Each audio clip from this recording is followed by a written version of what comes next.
I was going to start by saying how envious I am of you all today, and then I'll be ending probably with an apology. But to start with the envy, I'm really envious because of the great program that you guys are involved with here. The really structured space to explore with your supportive teachers the state of the world, why it is the way it is, and to imagine a better world, the world we want, and to begin to think about how to create that world.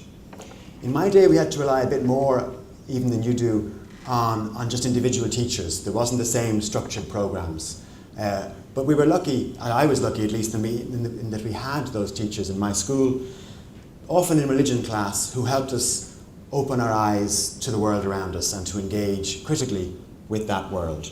And it's partly why I became a campaigner. I think I became a campaigner for two reasons, which I'll explain. One was my teachers, and one was a journalist called Fintan O'Toole, which I'll come back to.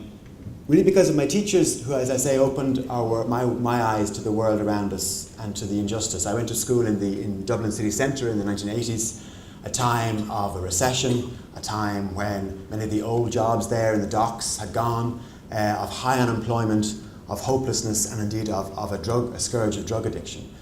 So real injustice visible in the city around me. And then also to the wider world. Michael mentioned the anti-apartheid movement. And in the late 80s was a time when that movement around the world was building in the face of the injustice that black people in South Africa faced and the imprisonment of Nelson Mandela. So our eyes were open not just to the local but to the global by our teachers. But it took me a while to make the leap from that to wanting to be a campaigner, wanting to take action for the world we want. And that was largely because I was somebody who I studied quite hard. I was into information and facts, and into debating and into argument, as many, I'm sure, of you are too in your debating societies in school. But I had this feeling that if you made a good enough case, if your argument was strong enough, if you marshalled the facts, then that would be enough for those who had the power to make decisions to change things. And I mentioned Fintan O'Toole because of this. He still writes a weekly column for the Irish Times. And when I was a teenager, I would read his column. I think it was a Thursday in those days. And I would often find myself going, closing the page and saying, well, that's that then. Because he's argued so effectively about some wrong in the world, about some injustice, often in Ireland, obviously, and how it needs to change and why it should change. And surely that injustice can't stand in the face of the simple truth that he's articulated. And then I go back to my business, to my sport, to watch TV, whatever. And over months and years, I might come in touch with that subject again, and I'd realise, actually, nothing had changed. That this powerful truth, as I saw it, had been articulated, had been published in one of the most important papers in the country, and nothing had happened. The world had gone on the way it was. And it took me a while to kind of get to grips with that. And what I realised, essentially, is that there were people with power who benefited from things the way they were then or the way they are now. And just because you articulate a very clear reason why they should change and how they should change and why it would be better for all of us, that doesn't make the world we want come true. So I got more interested in action, in campaigning, in assembling with others the power to press for change ourselves and not leave it to leaders to do it for us. And one of the people involved more than anyone else in one of the biggest changes we've seen in 200 years, the anti-slavery movement in the US, a guy called Frederick Douglass, who was himself a freed slave, put it very powerfully this way: power concedes nothing without a demand. It never has, and it never will. Without struggle, there is no progress. Any man who professes to favour freedom, but depreciates agitation, is a man who wants crops to grow without ploughing the ground. And if you think of all the big changes we've seen over the 150 years since slavery was abolished in the US, serfdom was abolished in Russia in the same year, 1865, they have all involved education, but also agitation, to use Frederick Douglass's word, and organisation. If you think of the anti-slavery movement, if you think of the suffragette movement, the movement for votes for women, we've heard a lot recently about the 100th anniversary of the start of the First World War. We haven't heard as much yet about the fact that 100 years ago, women still did not have the vote. I think anywhere in the world, with possible exception in New Zealand. It was 1918 before women in Britain and Ireland got the vote for the first time.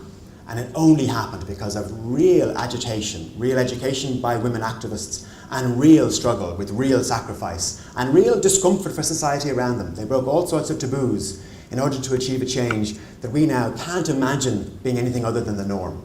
But it took all of that agitation and action. And again, just to mention the apartheid example, which is in my lifetime, that apartheid was the norm in South Africa. But because of local action and local sacrifice by black activists, and then ultimately by international solidarity, international sanctions, but by a people's movement around the world of boycotting, of education, of agitation, of organisation, finally Mandela was released from prison 25 years ago this year, and within 2 years was the elected president of South Africa. But all of them involved education, agitation, and organisation.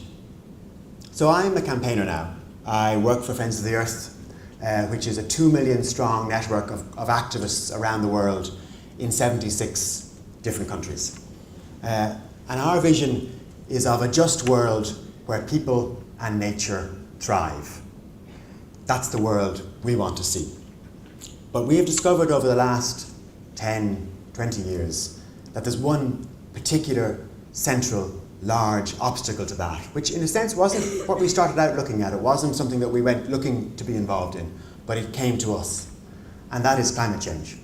As you know, it'll be central to the discussions of the Sustainable Development Goals this year in New York, and as Michael mentioned, a summit particularly on climate change at the end of the year in Paris, where we hope leaders will come to some sort of deal.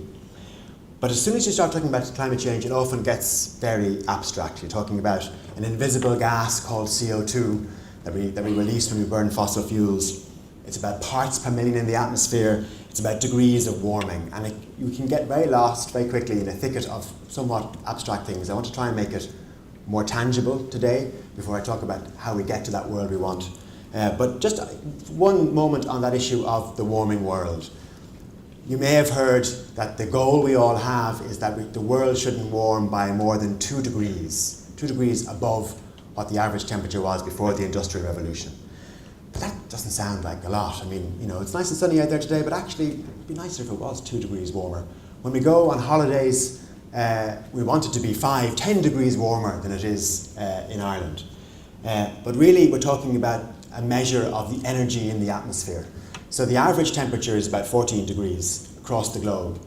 And if you think about having a fever or a high temperature as a child, the difference of 2 degrees is quite significant. So 37 is normal, 2 degrees is a fever. But actually at the moment, globally, we're on track for between a 4 to 6 degrees rise in global temperatures.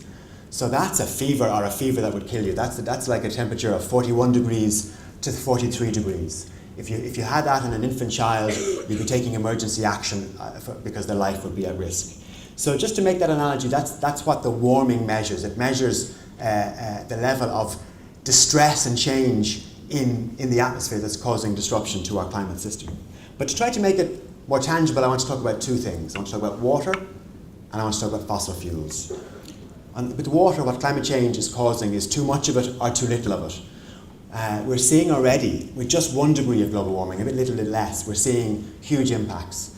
We're seeing more flooding in Ireland. We've seen, on a number of occasions in Dublin over the last 5 years, a month's rainfall in 24 hours. We saw huge floods in Cork. We've seen floods in the Midlands. We've seen the storms on the west coast last winter that caused massive flooding along the west coast. So we're seeing a real risk to Ireland itself, although we will be one of the least affected. One of the issues of justice in climate change is that those who've done least to cause it are being hit first and hit hardest. But again, in the rich world, we're seeing one of the longest ever droughts in California, which is the 8th largest economy in the world, and which is jeopardizing a lot of their industries now, as well as the lifestyles of what is one of the richest places on earth. But more pertinently for a conference about justice today and the world we want, climate change is already disrupting the rains in Africa, whereas you know, eking a living from the soil, as many people do in Africa, is very precarious. But now you don't know when the rains are going to come, so you don't know when to sow. You might sow now and the rains don't come, so the seeds don't germinate and they die in the ground. You might sow now and the rains come in of a sudden, as we're seeing here more intensely, and wash away the seeds. So it was already a precarious living is now being made all the more difficult by climate change. In Bangladesh, a third of the population live less than 1 metre above sea level. And 1 metre is probably at the low end of the sea level rise we will see this century because of climate change, but that we're already locked into. So 1/3 of the population of the 150 million in Bangladesh will be displaced by that climate change. Probably anyway, but at least if we don't take real action now. Over 1 billion people, 1.3 billion people, depend for the fresh drinking water they use on the glaciers in the Himalayas, melting a little bit during the summer and replenishing the rivers, and then melting less in winter and again each year.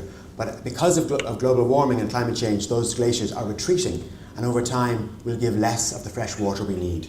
So there's lots of other examples around food and around energy, but they're some of the tangible examples of what climate change is doing to our water and how it might disrupt the lives that we lead. Because that's the message, really, that climate change is here, and the change is coming anyway, whether we like it or not.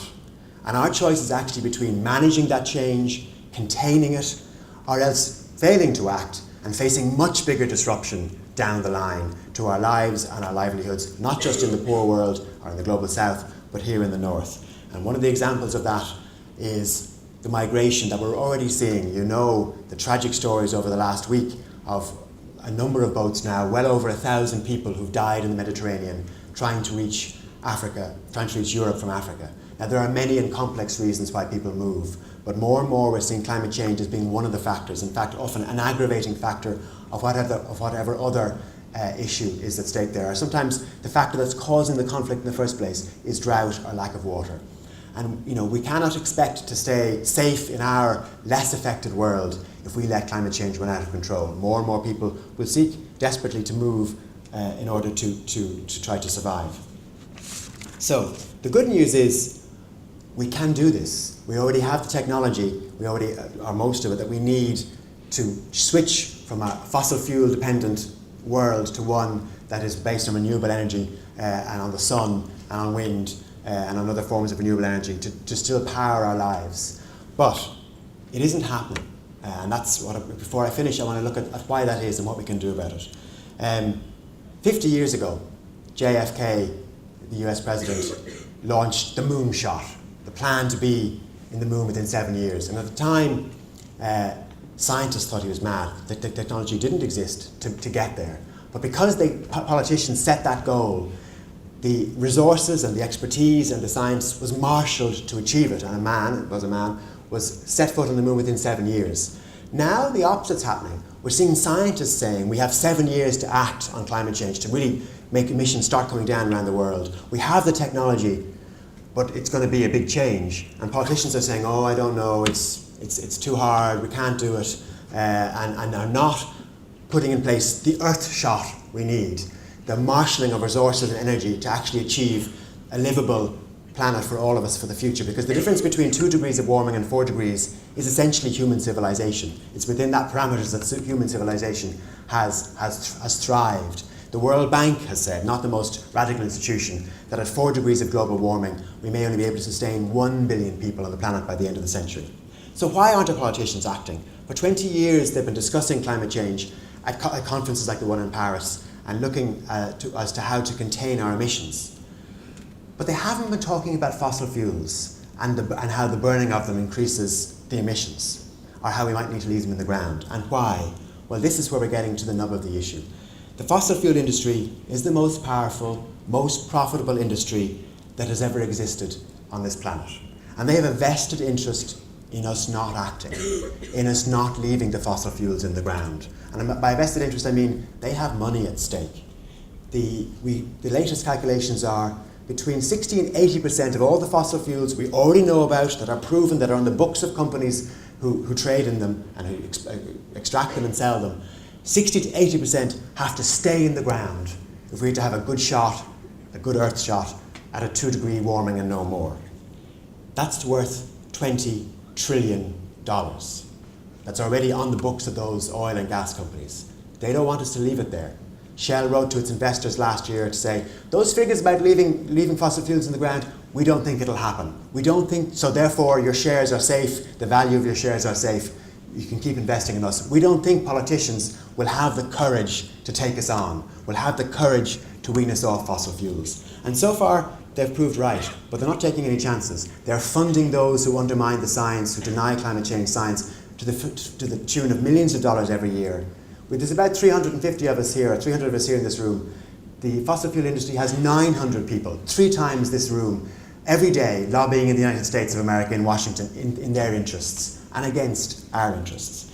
So in the face of that obstructionism, our political leaders are failing. They're failing to act. They're failing you. And here's the apology.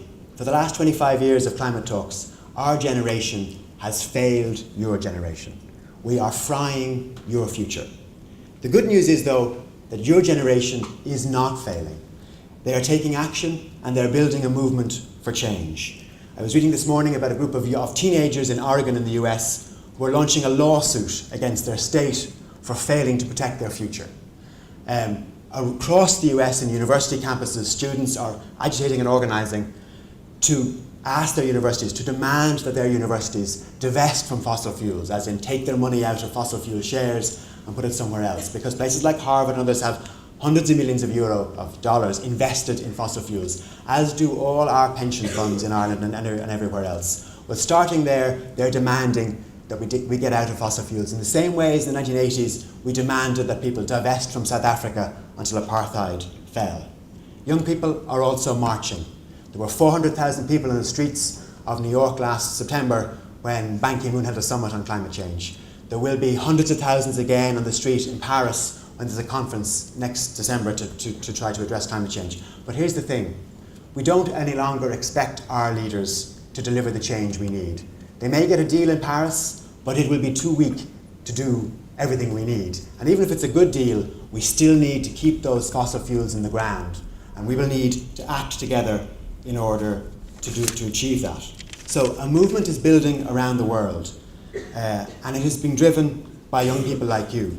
It's a movement for a fossil-free future, and what I want to say to you this morning is don't be afraid to join that movement, because whatever the world we want is, and you're touching on lots of themes today, it depends on us getting off our addiction to fossil fuels. And it's going to need the most powerful people's movement in history, as powerful as the anti-slavery movement, the Votes for Women movement, and the apartheid movement to achieve that. So it's your future at stake. It's time for you to take it back. Thank you.